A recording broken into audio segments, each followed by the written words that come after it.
art film होननानै बुंदों गिबियावनो आं बेनो क्लारिफिकेसन होगोन बे आर्ट फिल्म नङा आरो बिनि अनगायैबो मोनसे खोथा बुंबावदों जे बे गराय फाख्रिया नेशनेल इन्टारनेशनेल लेभेलसिम थांखानायखौ बड' फिल्म एवार्डआव माबोरै बाहागो लाफैखो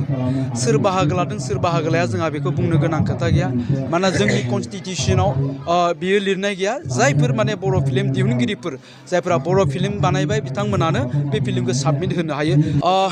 मोनसे समावहाय जोंनि बे हिन्जावाबो आंनिख्रुइ आंखौ साबसिन मोजां मोननो हानाय नङा दा गतिके गावनि सोरजिनाय गावनि बुंनाय गावनि साननाय हमनायखौनो गासिखौबो राइट साबसिन होननानै सानो दा गतिके बिथाङाबो बिदिनो सानदों दा जियानो जा आं बेखौनो बुंगोन बुंग्रायाथ' बुंबाय थागोन नङा होमबा बोरमाया मा जायो मा जाया फाग्लाया मा बुङो मा बुङा बोरमाया थास' बिलाइखौ जायो बोरमाया थास' बिलाइजोंनो उदै बुङोब्लालाय बोरमाखौलाय मानो बादा होनो नङा होमबा सासे फाग्लाया सोरखौबा रायख्रावलाबायनानै ओंथि गैयाजासे बेजोंनो बेहा गोजोननाय मोनोब्ला बेखौलाय मानो बादा होनो फाग्लायाबो लामा लामा थाबायनानै लामायाव जि गोलैनानै थानाय जाग्रा आदार मोनो बेखौनो जालाङो बेखौ जाना होननानै बुंनानै बादा होनायनि ओंथि गैया खारन बेखौनो जानानै बे थांनानै थायो खुलुमबाय रायजोफोर फिथांखि ब्लग इउटुब चेनेलावहाय आरोबाव बयखौबो बरायनानै लाग्रोनाय जाबाय आसा खालामदों भिडिअखौ जोबजासे नायलांगोन होननानै लोगोफोर गिबियाव आं जे भिडिअखौहाय दिन्थिनानै होबाय बे भिडिअआवहाय खोनानानैहाय आंबो दुखु मोनदों आरो जाय मानसिखौहाय नाजावजाथावनामोन बिथांमोनखौ नाजावैनि थाखायबो आंबो गोसोआवहाय दुखु मोनदों मानोना रायजो राजा साफ्रोमबो बिसोरनि फिल्मखौहाय गासैबो सापर्ट खालामदों आरो सापर्ट खालामनायनि थाखायसो बिथांमोना बिसिखिनि दावगालांनो हादोंमोन जानो हागौ नोंथांमोनाबो बिसोरखौहाय नाजावजागोन होननानैहाय आसा खालामदोंमोन नाथाय दुखुनांथावनि बाथ्रा जायफोरखौहाय नाजावजाथावनामोन बिथांमोना नाजावजायाखिसै आरो बे भिडिअआवहाय जे बुंबाय बे बुंनायखौहाय आं मानो दुखु मोनदों होननानै बुङोब्ला सासे सिनियर एक्टरखौहाय जुनादजों रुजुनाय फाग्लाजों रुजुनायनि थाखाय आं मोजां मोनाखै रायजोफोर नोंथांमोना जिखिजाया सानना मानो सान नाथाय आङो बे बाथ्रायावहाय जे बुंदों बिथाङा सालायखौ हमथानानै एसे बाथ्रा बुंनाया मोजांमोन होननानैहाय आं सानदों रायजोफोर रुबि नार्जारिखौहाय डाइरेक्ट थांखिनानैहाय बिथाङा जुनादजों रुजुदों फाग्ला बुंदों अब्ला बेसेबां दुखुनांथाव थारैनो बिसायावबो पलिटिक्सआ सोमजिमारबाय नामा रायजोफोर दिनै जोङो बुंनो थाङोब्ला सासे मानसिनि थाखायनो बिसायावहाय बेबायदि दावराव दावसिया जागासिनो दङ आं मिथिया गुदियाव मा जादों बेखौ आं मिथिया नाथाय बेयावहाय आङो बे फैला जे बरगयारि सारनि माखासे बाथ्राफोरखौहाय भिडिअखौ आं खोनासंबाय रुबि नार्जारि सारनि दिहुननाय कपि भिडिअखौहाय आं नाया होननानैबो आङो खोनानो मोनदों बिथाङाबो सासे सिनियर एक्टर नंगौना नङा जोंनि साननाय मथेब्ला रायजो राजायाबो सानदों जानो हागौ साफ्रोमबो बिसोरखौहायबो नाजावजागौमोन बिसोरनि थाखायबो माबा मोनसे सुबिदा खालामना होजागौमोन बेफोरबायदि सानदों जानो हागौ आंबो बेबायदिनो सानदों जिखि जाया मोनसेल' आं रिक्वेस्ट खालामो बिसानि सिङावहाय दैदेनगिरिफोरा पलिटिक्सजों सोमोन्दो थानाय जानो नाङा नङाब्ला बिसायाबो बेबायदिनो गावफ्रु सुफ्रु जालांगोन ना मा बुङो रायजोफोर गोबां मानसिया भिडिअ होबाय आरो बिसानि एवार्ड सेरेमनियाबो जानानै थांबाय जानायनिफ्राय लानानै दिनैसिमावहाय जोङो बिसायावहाय गोबां बेले बेजे नुदों ससियेल मिडियायावहाय दिनै गाबोन साफ्रोमबो नुखायो रावबो नुवा नङा बेनिखायनो गोबां मानसिफ्रानो भिडिअखौ हगारदों हिसाबै आंबो दिनैहाय रुबि नार्जारि सारनि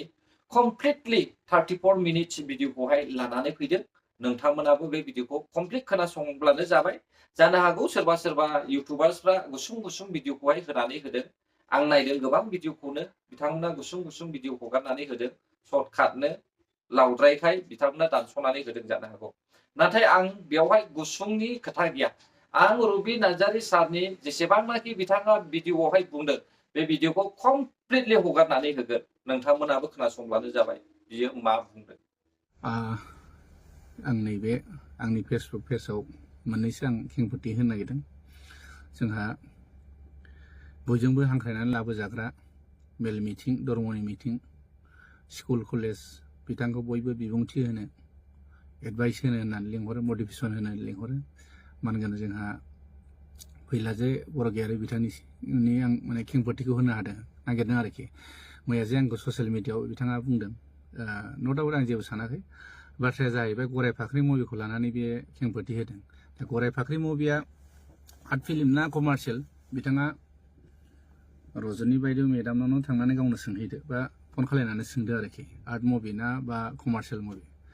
आरो नङाबा सेन्सर अफिसाव थांनानै नायबानो जाबाय जोंनि गुवाहाटियावनो ज्योति चित्र बनाव दा नैबेयावनो नुगोन आरोखि दा आं बेखौसो बुंनो नागिरदों बेयाव लिरनाय थाखायो सेन्सरनि जितु केटेगरियाव लिरनाय थाखायो दा बिथाङा बेसेबांसिम दिनैसिम सेन्सर बर्डनिफ्राय सार्टिफिकेट लादों लायाखै आं बेखौ बुंनो थाङा दा आं नुवाखैबो बिथांनाव दिनैसिम मोनसेबो सेन्सर फिल्मखौनो नुफेराखै आं बेनाव बिथांनाव आं दिनैसिम 6-7थासो आं सेन्सर फिल्म बानायबाय ओंखायनो नोंदों आं सार्टिफिकेटखौनो नोंथांमोननो देखायनो हागोन नैबे अनसुला आफानि 2015आवनो बानायनाय अनसुला आफा बे कमार्शियेल मुभि आरो लोगोसे नोंथां आं खोन्थाबावनो नागिरदों सिमांनि हौवा गोदान सिमांनि हौवा गोदान बिथांमोना बेखौबो नुगोन बेखौ नायबानो नुगोन आरोखि कमार्शियेल ना आर्ट फिल्म बेबो आरो लोगोसे नैबे दं सनानि न'खर आंनि 2018नि सिनेमा बेयावबो मिन्थिगोन आरो हिर'नि दं हिर'नि सार्टिफिकेटआ माने बेलेगाव थाबाय आं माबा नायनो मा दङ नांगौबा आं नोंथांमोननो होनो हागोन आरो फिल्मखौ नायबानो नोंथांमोन मोनसिगोन आरोखि थांखि गैयै समाज बेखौबो आं सेन्सर खालायदों आरो लोगोसे थैसाम पार्ट 2नि जितु टिजार बेयावबो दङ 35 सेकेन्ड बेखौबो आङो सेन्सर खालायदों आरो लोगोसे नैबे दं थैसाम पार्ट 2निनो ट्रेलार जिथुनाखि डिउरेसना जाहैबाय 249 मिनिट्सनि बेखौबो आं सेन्सर खालायदों जाय माने सेन्सर खालायाबा नों हलावहाय ट्रेलारखौबो देखायनो मोना आरोखि आरो नैबे थैसाम पार्ट 2नि जिथुनाखि सेन्सर सार्टिफिकेट बिथांमोना नायबानो नुगोन आरो फिल्मावबो नुखागोन दा बेयावनो गासैबो केटेगरि लिरनाय थाखाय अबे आर्ट मुभि अबे कमार्शियेल अबे एडाल्ट बेयाव लिरनाय थायो आरोखि दा आङो फैला बिथांखौ आं बेखौसो बुंनो लुगैदों दिनैसिम बेसेबां आर्ट मुभिनि सोमोन्दै बेसेबां नलेज दं आरो कमार्शियेल फिल्मनि सायाव बेसेबां नलेज दं आं बेखौ बुंलायनो गोनांथि गैया गावनो फिल्म मेकार हिसाबै गुगोलाव थांनानै सार्च खालाय आरो फिल्मनि माखासे लेखाखौबो बिथाङा नायनो हागोन आरोखि आं बेखौसो बुंनो लुगैदों आरोखि दा बेखौ लानानै बिथाङा दान्थे बिदान्थे जादों आंजों नायथों आरो मैया सपन बिथाङा शाहरुख खाननि मोनसे मटिभेट माने मोनसे स्पेसखौ होदों आरो आर्ट फिल्मा माबायदि जायो कमार्शियेला माबायदि जायो बिथाङा बिनि जितु पेजआव बा माने ग्रुपआवबो शेयार खालायदों बिथाङा आंबो शेयार खालायना होदों बेखौ नायबाबो मोनसिगोन कमार्शियेल फिल्मा माब्रै आर्ट फिल्मा माब्रै आरोखि बे मोनसे थांबाय आरो मोनसेया जाहैबाय जयन्त नार्जारिनि खोथाखौ लानानै बुंदों दा जयन्त नार्जारिखौबो बिथाङानो गावनो डिसिसन खालायनानै जुरि मेम्बाराव सोबाय न' डाउट सोदों जेबो नङा खिन्थु जुरि मेम्बारनि हिसाबै एज ए बैसो हिसाबै 50 बा 60 प्लास जानांगौमोन आरो बिथाङा दा प्रेजेन्टआवनो एक्टिभ आर्टिस्ट रुल एक्टिं खालायबाय थायो आरो बिथाङा दिनैसिम मोनबैसो सिनेमा माने डाइरेक्सन स्ट'रि स्क्रिप्ट लिरदों आं बेखौ नुफेराखै खमसे खम मोनबा 6थासो डाइरेक्सन स्ट'रि नलेज थानाय जानांगोन आरोखि दा जों जिथु नुबाय जोङो जिथु फिल्मनि जिथु लेखाफोर थायो नालाय बेखौ जों फरायना मोनो गुगोलाव सार्च खालायबा मोनगोन आरोखि आजिखालिथ' गुगोलाव थाजोबो दा गावनो हारसिं डिसिसन लाबाय बेखौबो सोबाय बेथ' जानाङामोन आरो बाथ्राया जाहैबाय आंनि दा थैसाम 2 मुभिनि जितु बेस्ट डाइरेक्सननि जितु आङो नमिनेट मोननांगौमोन बेखौ मोननाय मोननि खारना जाहैबाय आङो जिथुनाखि एवार्डनि साननैसो बा साननै सिगाङावनो आं मिन्थिबाय जे जुरि मेम्बारनिफ्रायनो खोथाया बे लिक आउट जानाय जोंबो मानसि दं जोंनिबो माने जोंखौबो मोजां मोनग्रा मानसि दं बिथांमोनानो बुंबाय जे रबि नार्जारिनि कपि सिनेमाखौ जों नाया एवार्ड होआ होननाय बेखौबो गावसोरनो बुंना लाबाय आरो न' डाउट नायाबा जेबो नङा आंनि 3000 जिथुनाखि एवार्डनि नामाव फिस लायोमोन बेखौबो लानांगौ हरफिननो हायोमोन नाया होननानै हरफिननांगौ आं जेबो गाज्रि सानामोन दिनै मानो नोंसिनिफ्राय खोथाया लिक आउट जाबाय थाखो नैबेनि थाखायसो आं बिबुंथिखौ होनो गोनां जादों आरो मेन बाथ्राया मोनसे खोथाया जाहैबाय फैला MCLA जिथुनाखि जयन्त नार्जारिया गावनो एक्टिं खालायदों बे सिनेमाखौ बियो पार्टिसिपेट खालायनो होआखै होनदोंमोन हा माने हराखै जाहैदों दा हराखैब्ला नैबेखौ नायदो नैबे मेगाजिन बे मेगाजिना थांनाय नैबे 6थि सेरेमनि एवार्डनि थाखाय बानायनाय आरोखि दा बेयावनो रोखा दं नै रायजोफोर नाय फैला MCLA सावथुनखौ नायदो नोंथांमोना बेयावनो नुबाय आरोखि दा फैला MCLA सावथुना बेयावनो रोखा रोखा 6थि फिल्म एवार्डआव पार्टिसिपेट खालायनाय दंखाथारो होमबा मा हिसाबै बे आंनि सिनेमाखौ आं पार्टिसिपेट खालायाखै होनो हागौ जेबो साना माने खोथाया बेहा बुंबानो जायो नालाय टेलेन्टेड मानसिनि आरो मटिभेसन होग्रा जायनाखि स्कुल कलेजाव बिथांखौ मटिभेसन खालायनो स्पेस होनो बिबुंथि होनो माने लेंहरो नालाय आलासि हिसाबै बे हिसाबै बे थगायनाय मानायखौ जेबो साना माने बा माने जेबो साना आरो सोरखौबा मोसा लख्रा सैमा सोरबा बोरमा बे बुंनाया बेहा जेबो साना माने बिनि बुंनांगौ मटिभेसनसो माने गथ'फोरखौबो बिदि स्पेस होबोयै जादों आं खोनायाखै खिन्थु आं बे साननाय आरो आंनि दा साननायाव आं बिदि नुहुरदों आरो माने गथ'फोरखौ बिदि मटिभेसन होबोयो नामा बेबा स्पेस होफैयो नामा नैबे आरोखि दा आरो मोनसे भुल खालायबाय जयन्त नार्जारिनि खोथाखौ आं बुंबावनो जयन्त नार्जारिनि थानायनि थाखाय दिनै सानसोरां खाख्लारिया बेस्ट डाइरेक्टर जुरि एवार्ड मोनदों खांख्रायावनो बे खांख्राइखौ आं नायाखै आं एसे नायदों खिन्थु आं डाइरेक्ट होनखायो आं इन्ट्रेस्ट मोनाखै दै माने इनसाल्ट खालायनाय नङा रायजोफोरनाव नायबाबो सोंबाबो मोनसिगोन बे खांख्राइनि डाइरेक्सना बेसेबां स्पेसियल जादों जायाखै बे रायजोफ्रानो नुदों बेखौ बोरै सानसोरां खाख्लारिखौ बेस्ट जुरि माने बेस्ट डाइरेक्टर जुरि एवार्ड बोरै होनो मोनखो बेखौ आसुरित मोनदां बेखौथ' बे केटेगरि एवार्ड होनाय केटेगरि जितु बेस्ट डाइरेक्टर जुरि एवार्डखौथ' कुनु सेन्ट्रेल मेम्बार प्लास डिस्ट्रिक्ट मेम्बारखौथ' पास खालायाखैमोन फट करि गोसोबायदि बोरै जानो हाखो बेथ' जयन्तनि आखाइ दं होननानै निश्चय जों बयबो मिथिखायो दिनैसिम सानसोरां खाख्लारिया मोनबेसे सिनेमा बानायदों मोनबेसे बर' सावथुनाव डाइरेक्सन होनानै बेसेबां कन्ट्रिबिउसन होनाय दं दिनै नाय मन्जिल सारमोना आजि 30-40थासो सिनेमा बानायदों जों उन्दैनिफ्रायनो मोगथां हाजोनि खोनासि सल' माने गोबां सिनेमा दं आरोखि बिराद हिट सिनेमा बानायदों दिनै नाय सिराज बाग्लारि सारमोनखौ नाय बिथांमोना बिराद मोजां मुभि बानायबोदों बिसोरो बिथांमोननोथ' बे एवार्डखौ निश्चय होनो हायोमोन रजेन नार्जारि सार बिथांमोनाबोथ' गोबां सावथुन बानायबोबाय आरो सार प्रबिन गयारि सार बिथांमोन दं बिथांमोनाबोथ' गोबां फिल्म डाइरेक्सन होबाय फिल्मनि नामाव बर' फिल्मनि नामाव गोबां माने बिसोराबो कन्ट्रिबिउसन दं आरोखि दा दिनै एवार्डखौथ' बिसोरनो होनो हायोमोन ना बे जुदि केटेगरिखौ बानायदों जेबो नङा बानायदों होनो हायोमोन ना दिनै मानो होनाखै फुराना मानसिफोरखौ मानो नासयबाय थादों माने जेनेबा दा जयन्त नार्जारिया गावजों दा क्लस नालाय सानसोरां खाख्लारिया बेनो बेस्ट डाइरेक्टर जुरि एवार्डखौ बोरै होनो मोनखो नैबे मोनसे आरो बिसोर माने 50-50 माने शेयारबो जानो हागौ थाखा फैसानि खोथा नैबे आरोखि दा आरो मोनसे खोथाबाव आं क'क्राझारनिफ्रायनो गावसिनि एरियानि गावनि न'खरनिफ्रायनो खोनानो मोनदों क'क्राझारनिफ्रायनो आं खोनानो मोननाया मोनसे सिनेमा आरो राफोदथाय सिनेमा होनो राफोदथाय सिनेमा जाय सिनेमायावहाय जुरि मेम्बार हिसाबै सेलेक्ट खालायदों जाहैबाय सर्ट मुभि बेयावहाय आरोखि बेखौ जाज हिसाबै जयन्त नार्जारिखौ लादों जाहैबाय आरो जयन्त नार्जारिया राफोदथाय सिनेमायावनो गावनि भइस ओभार रेकर्ड माने भइस ओभार दं जाहैबाय बेकग्राउन्डनि भइसआव होमबा बेथ' गावनि सिनेमाखौथ' सेलेक्ट खालायखागोन ना निस्सय बिनि थाखायनो गाज्रि मोनलायनानै दिनै क'क्राझारनि माखासे पुराना आर्टिस्टफ्राबो फैयाखै जाहैबाय आरो बे खोथाखौ आंबो माने बयबो शेयार खालायदों गावसिनि माने क'क्राझार डिस्ट्रिक्टनिफ्रायनो जोंखौबो मोजां मोननाय मानसिफ्रा बिदिनो शेयार खालायहरदों आरो होमबा दिनै बे मानसिया कन्ट्रिबिउसन माने बेयावहाय कन्ट्राभार्सि जागासिनो होमबा बेबायदि मानसिखौ बोरैहाय जुरि मेम्बाराव होनांगौ होनो माने नैबेबायदि खोथा फैदों आरो दिनैसिम जुदि जुरि मेम्बारा बेबायदि स्टाइलाव थांबाय थायोब्ला फैगौ प्रडिउसारफ्रा रावबो फिल्म एवार्डनि नामाव गावनि फिल्मखौ दैथायहरनाय नङा मानो होनब्ला दिनै जों प्रडिउसार नङाब्ला फिल्मखौ बानायाबो बिसोर जोंनि बोरै एवार्ड होनो हाखो बिसाया बोरै एवार्ड होनो हागोन नैबे आरो खोथाया दा ओंखायनो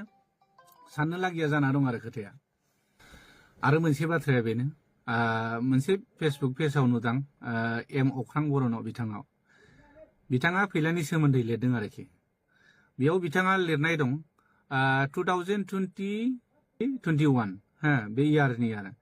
बिथाङा बेयाव 9 लाख फैसा बख'नानै जादों जाहैबाय फिल्मनि नामै ना मानि नामै मिन्थिया बिटिआर गभर्नमेन्टनिफ्राय आरो फिल्मनि नामाव जानो हागौ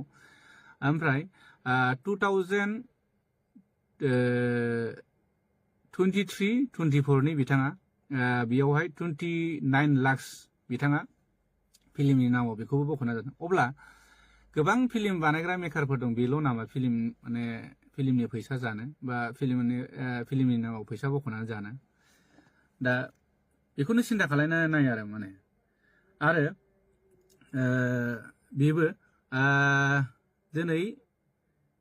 सपन कुमार बिथाङाबो लिरदों गावनि फेसबुकाव पेजाव हा बे लिरदों बोसोरथाम कन्ट्राबेसि जाखो बोरै माने दिनै बर्मानिफ्रायनो जाबोदों बर्मायाव एवार्ड खुंबाय बे बर्मायाव एवार्ड खुंनायावबो मा जाबाय बेस्ट डाइरेक्टर जिथुनाखि बेस्ट डाइरेक्टरखौबो आब' रजनी मेदामासोमोन आरोखि दा बे खोथाखौबो गावबो मिथिखाबाय आरोखि माने रजनी मेदामाबो मिथिखाबाय दा बे हिसाबै बे एवार्डखौ गाव फैनो हायैनि थाखाय मेदाम अनजालि दैमारिखौ माने फाथायहरबाय आरोखि एवार्ड फांसननि नामाव बेस्ट डाइरेक्टरनि माने जितु एवार्डखौ नों रिसिभ खालायदो होनलायनानै जेब्ला एनाउन्स होयो अब्ला पंकज लाहारिनि नाम ओंखारबाय बेयावथ' आसुरित जाबाय बिनि थाखाय फेसबुकाव बेसेबांबा गोलाव मेदाम रजनीयाबो लिरबाय आरो माने बेयाव बोरै जानो मोनखो बे पलिटिक्स हाबनो मोनखो होननानै दा बेखौ होननानै बे खोथाखौ मिथिनानै जोंहा पंकज लाहारि बिथाङाबो आं बायनाय एवार्डखौ मानो लानो होननानै फेसबुक पेजाव बिराद माने गोलाव लिरबाय आरोखि दा दिनै बिदियाव कन्ट्राबेसि जाबाय थादों आरोखि जाय बे खोथाया गावसिनि जुरि मेम्बारनिफ्रायनो ओंखारदोंमोन आरोखि जुरि मेम्बारनिफ्राय ओंखारनायाव दा खोथाया बोरै सार मन्जिल सारनिफ्राय लिक जादों होननानै बेयाव सपन बिथाङाथ' आं मिथिनायाव बिदि बुंदों आरोखि दा बे हिसाबै बेखौ जुरि मेम्बारनिफ्राय उइदाउट एप्लिकेसन बा सावरायालासेनो बेखौ बोख्लायलायबाय माने आरो जोंनिथिं सानजाहा मोनसे जुरि बर्डनि माने बिदिनो मेम्बार पार्टि दंमोन बिनान्द मोसाहारि जेनाखि जोंनि मानगोनां सिंगार फुंजाफा होनो बिथांखौबो जुरि बर्डनिफ्राय बे बारावनो बोख्लायबाय माने खुनु डिस्ट्रिक्टनि माने सोङालासेनो सेन्ट्रेलावबो पास जायालासेनो बिथां सानैखौ बोख्लायबाय आरो आसुरिन मोनबाय मन्जिल साराबो आसुरिन मोनबाय आंखौ मानो बोख्लायखो नैबे खेथ्रआव आरो बेयावबो बिसोर कन्ट्रभार्सि जाबाय आरो थांनाय एवार्डआव दालिगावआव जादों दालिगावनिफ्राय बर्मासिम 150 किल'मिटार जागोन होनदों ओमफ्राय क'क्राझारनिफ्राय हेड अफिसा जेरै बिसानि हेड अफिस बानायदों क'क्राझारनिफ्राय दालिगावसिम 50 किल'मिटार जागोन आरो अब्ला बै समाव आफादगिरिया जिथुनाखि दा बिसानि माने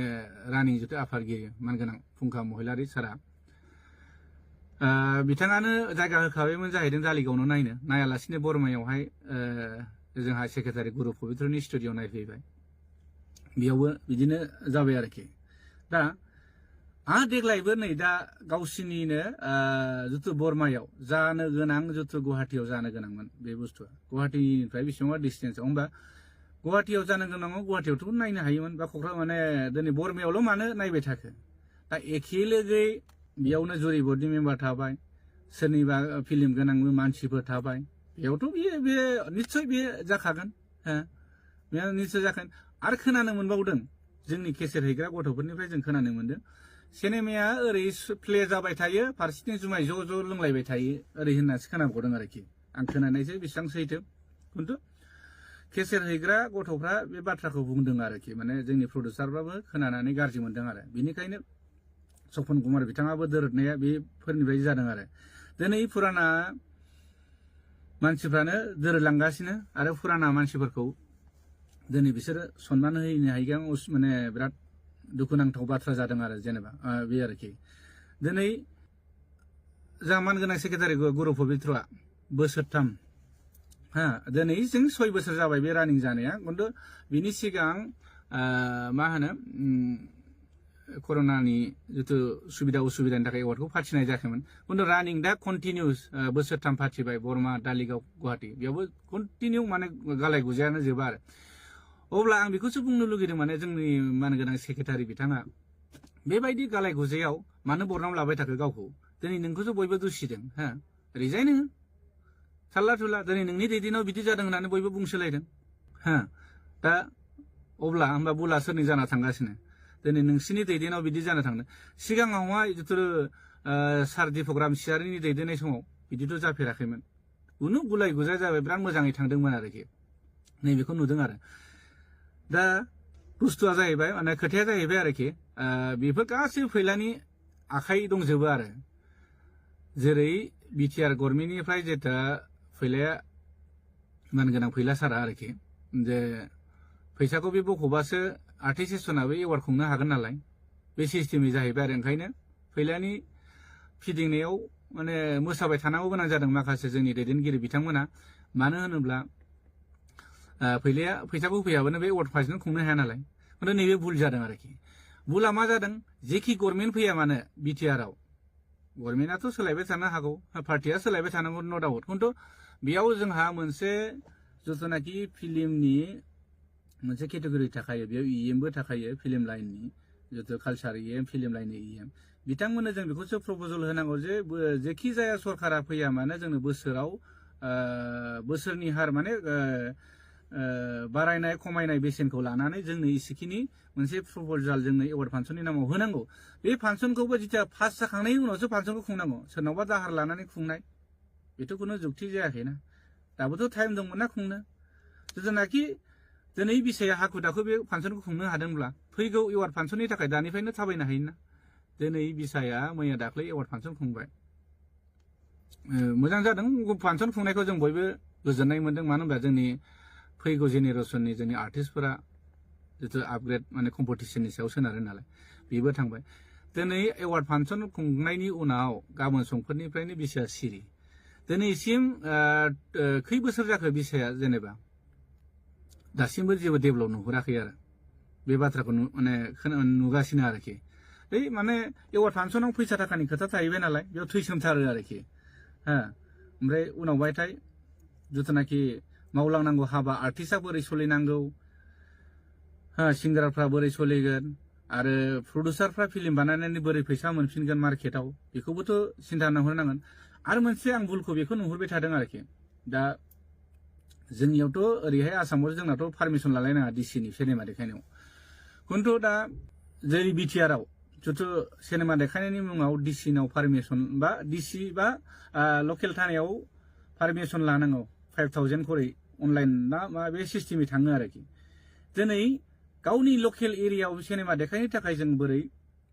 पारमिसन लानो गोनां जाखो नैबे खोथा फैदों आरोखि बेखिनिखौथ' जोंनि मानगोनां बिसानि बा बिसानि जितु जोंहा एसोसिएसन दं हिसाबै बिसायानो हेन्डेल खालायनांगौमोन जे जोंनि लकेल सिनेमा दिन्थिनायाव नोंथांमोना इसिबां रां लानो मोना लाबाबो मिनिमाम मेक्सिमाम माने 5,000 बुहुत बांद्राय आरो बे कमिटिया माने लस जानाय जायो आरोखि आं बेखौ नुहुरदों आरो बेफोरखौ जों मावनांगौ हाबाया बे बिसानि निस्सय बेफोरखौ नायनांगौ प्रडिउसारफ्रा मार्केटाव मा सोलिदों मा सोलिया बेफोरनि खोथा साननांगौ जादों एक्टर एक्ट्रेसआ बोरै फिउचाराव फिल्मजों जानो हागोन बेखौबोथ' साननांगौ गोनां जादों बेखौबोथ' साना एवार्ड फांसन खुंबाय बिनिफ्राय थांबाय आरोखि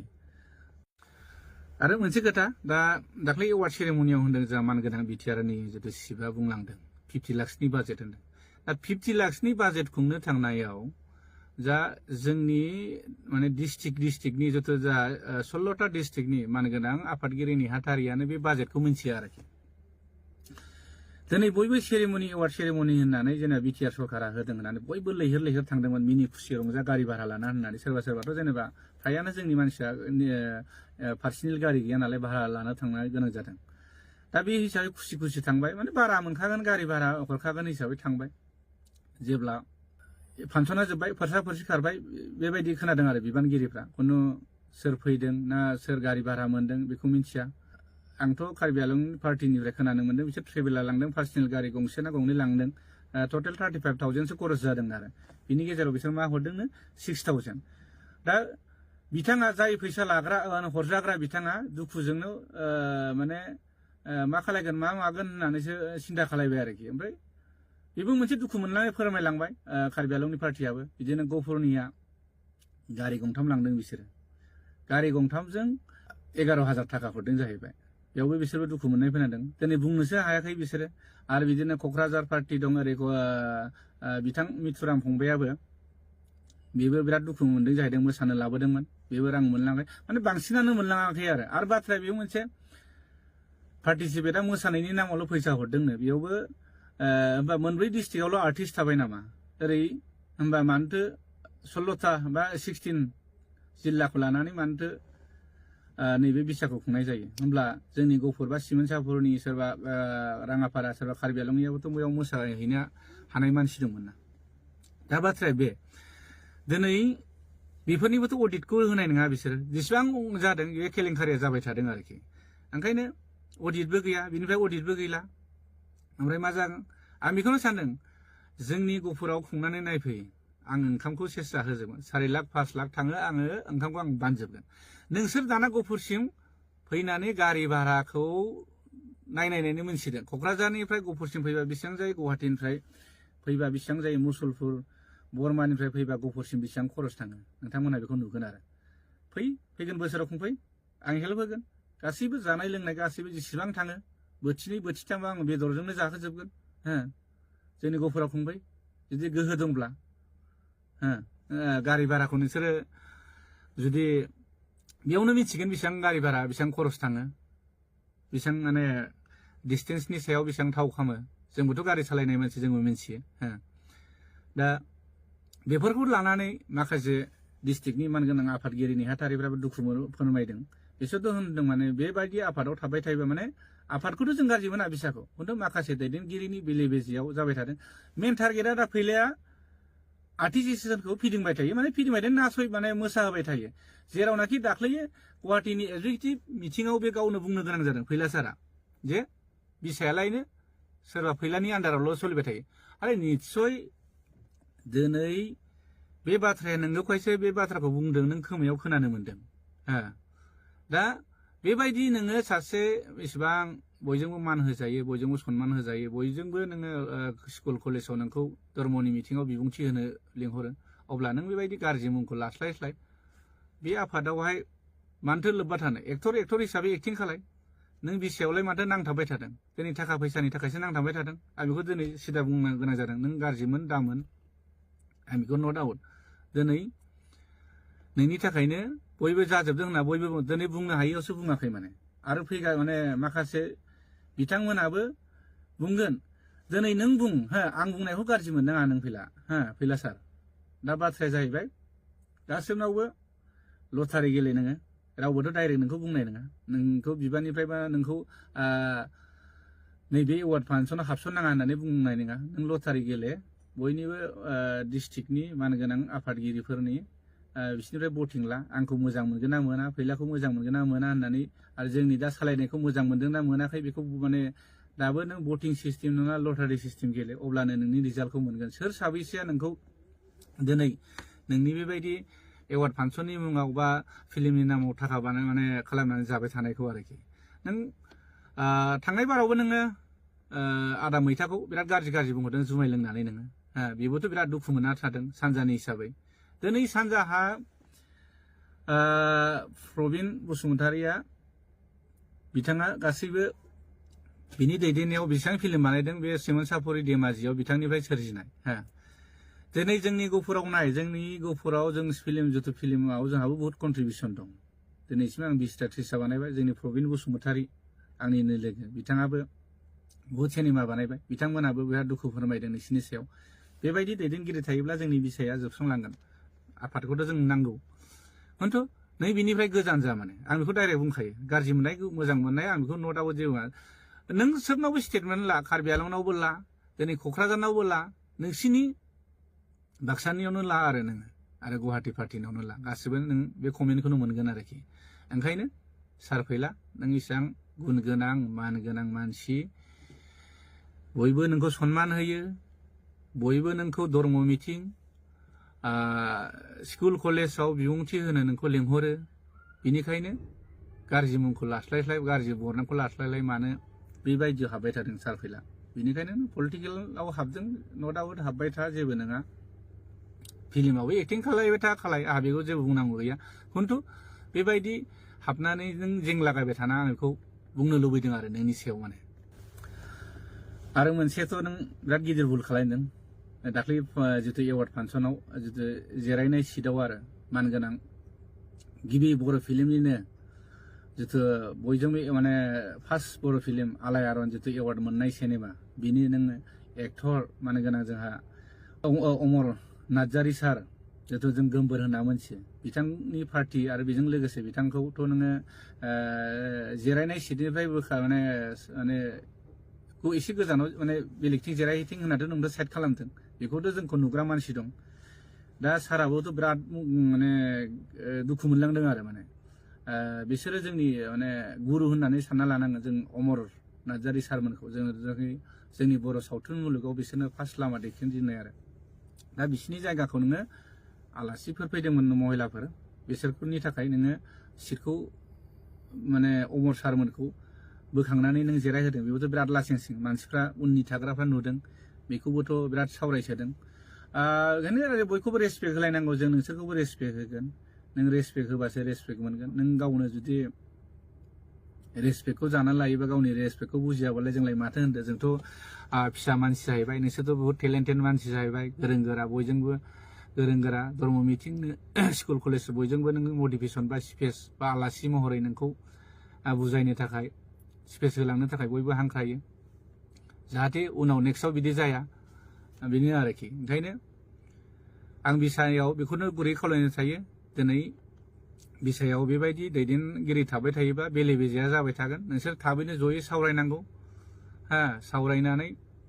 माखासे बिबानगिरिखौ माने सोलायनांगौ आरो मोनसे खोथाया नैबेखौ आंबो नुहुरदों जेसास खेरखातारि बिथांनिसिम आं फंनैसो बुंनो नागिरदों दिनैसिम जितुनाखि एवार्ड माने सेरेमनि होजेननायनिफ्राय बिथाङा मेगाजिन सेक्रेटारि ओरैनो थामसा हिसाबै बोसोरथाममोन बा मोजां मावनायनि थाखाय बिथांखौ 6 बोसोर होबाय दा दिनैसिम सेरेमनि एवार्ड सेरेमनिया होनायनिफ्राय दिनैसिम 8 बोसोरसो बिथाङानो सेक्रेटारि जाबाय थाबाय अब्ला जेसास बिथां बायदि माने मोजां मानसि खामानि मावनो हाग्रा मानसि गैयामोन नामा जोंनि बिसायाव बे माने सावथुन मुलुगाव बिथाङाबोथ' मेगाजिन सेक्रेटारिनिफ्राय माने सोलायनांगौमोन गावनो निस्सय साइड जानांगौमोन मानो होनब्ला आं खोनाबाय थादों आरो दिनै बुंनो हायाखै रावबो मानसिफ्रा गासैबो डिस्ट्रिक्टनि आफादगिरि नेहाथारि आरो गासैबो आर्टिस्टफ्रा बुंदों जेसास खेरखातारियालाय माने मेगाजिन डाइरेक्टर जानो मोनखो मानसियानो गैलामोन नामा दिनै बुंनो हायाखै आं नोंथांनि सिगाङाव दिनै नैबे ससियेल मिडियानि सिगाङाव बुंनो गाज्रि मोना नों आं बुंनायखौ आं नोंनो बुंनो होदों बेबायदि मालायजों रायखुमा जास्लायस्लाय नोंथाङा बे डिपार्टमेन्टनिफ्राय निस्सय गोजानाव जा आर्टिस्ट हिसाबै आर्टिस्टआ आरो बे बेलेग बिबानबो लानो हायो नैबेखौ नुहुरदों आरो गलटियाथ' नों खालायाखै नोंहा खालायदों आंनि मुभिखौ नोङो थैसाम 2खौ नोङो गावनो हाई क्वालिटिनि नोङो रिजोलुसननि माने पिक्सार क्वालिटि बिहरबाय पस्टार होनो होननानै बेखौबोथ' नों होआखै बेयावथ' गोरोन्थि बयबो मानसिफ्रा आंनो खोन्थाहरजोबदों बेबोथ' बिराद निस्सय आरो पलिटिक्स खालायनोबा इसेबां बिदि खालायद्रायनाङाब्रा डाइरेक्ट होना माथो आंथ' सोरनिबा फैसा लानानै सोरनिबा माबा लानानै आं सिनेमा बानायखायनो आंनि फैसाजों आं बानायदों दिनै आं बुंनोबो हादों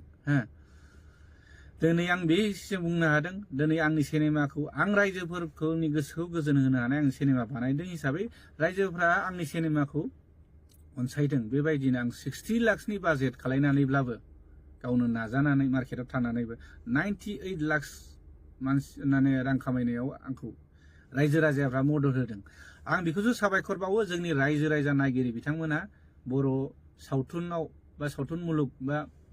आंनिल' सावथुन नङा गुबुन सिनेमाफोरखौबो नायनो थाखाय आं खावलायो नोंथांमोन दिनै नायनानै जे नोंथांमोननिफ्राय एसे एनै कन्ट्रिबिउसन फैसा मोननानैसो जों मुभिखौ बानायफिननो हायो आरोखि आं बेखौनो जोबोद साबायखर बावनो थायो जोंनि नायगिरि बिथांमोननिसिम आरोखि बे आंनि गोजोननाय थाबाय दा आरो मोनसे बाथ्राखौ आं बुंनो सानबावदों मानगोनां जोंनिनो एक माने बयनिफ्रायबो जुनियरसिन जिहेतु जोंहा गिबि नेशनेल एवार्ड बान्था मोनलायनाय मानगोनां जोंदाव बड'सा सारा दाख्लै स्पेसाव मोननैसो बाथ्राखौ आं एसे बुंनायखौ खोनानो मोनदों बाथ्राया बुंदों बिथाङा जोंनि बर' सिनेमाया दिनै गुवाहाटि बायदि कलाक्षेत्रआवहाय एवार्ड सेरेमनि होलायनो हाबाय बे गोजोनथाव बाथ्रा खिन्थु बिथाङा बुंदों मार्केटआ जोंना इन्टारनेशनेल नेशनेलआवबो बाहागो लाहैनांगौ जाहैदों आरो दा इन्टारनेशनेल होननाय लोगो लोगो इण्डियानि बाहेरायाव जायो दिनै नेशनेल होनाय लोगो लोगो इन्डिया बाहेराव माने इन्डियानि गेजेरावनो जायो इन्डियानि सिङाव जायो दा दिनै जोंनि गावनि मार्केटखौ जोङो गावनि स्टेटआवनो देखायनो हायाखै गुबुननि स्टेटआवथ' बादबावनो दोन इन्डियानि बिथोरावनो आरो इन्टारनेसनेलनि खोथा बुंनो आरो दा बिथांखौ आं बेखौसो बुंनो लुगैयो जोंदाव बड'सा सारा दिनैसिम मोनबेसे सिनेमाखौ बानायखो जेनेबा मोनथाम मोनब्रै बा मोनबायानो बानायबाय प्रडिउसखौ दिनै मोनबेसे बिथाङा खालायखो प्रडिउस खालायनानै जे गावनि फैसा गारनानै बेसेबां जे सिनेमा बानायखो आं बेखौ नुवाखै आरोखि बाथ्राया आं बेखौसो बुंनो सानदों दिनै गाव प्रडिउस खालायबा मिथिगौमोन फैसाया माबोरै रिटार्न फैयो अब्ला मिथिगौमोन आरो दिनै जोंनि सिनेमाखौ जों मा खालायनांगौ गोनां जायो गोदोथ' बेयो जोङो मा मिथिं दावथिङाव जों केसेट फानलाबोनो गोनां जाबोदों आरो बिसोरजों जोङो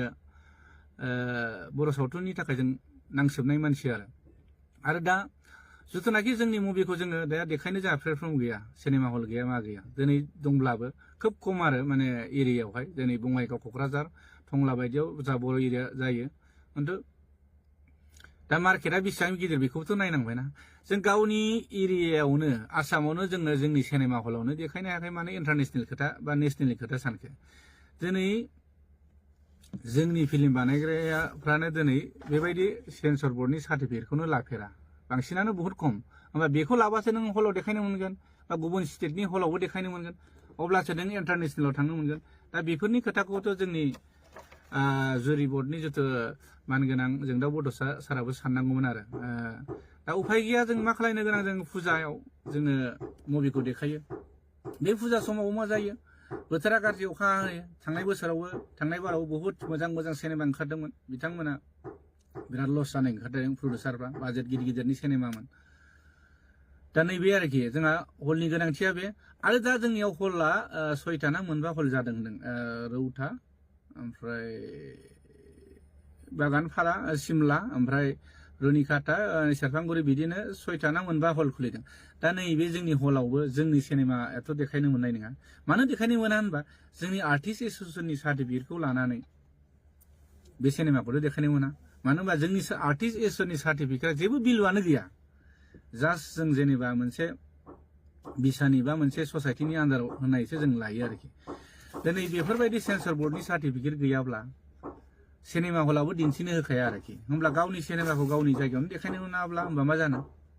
नैबे आरोखि ओंखायनो